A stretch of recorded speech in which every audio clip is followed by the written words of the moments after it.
அப்படி ஆட்சி மூன்றாவதும் தவம் இருந்து ஆண் குழந்தையை பெற்றெடுத்தார். இப்படி ஆட்சியான சிவகாமியானவள் என்ன 6 ஆண் குழந்தைகளை 6 வருடத்திலே பெற்றெடுத்து வஞ்சகெல்லாம் 6 ஆண் குழந்தை பெற்றெடுத்து.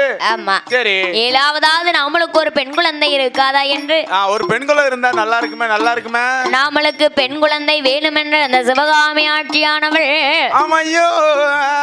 ஆண்டவனாகிய பகவானை மனதிலே நினைத்து சுவாமி அஜியான சிவகாமி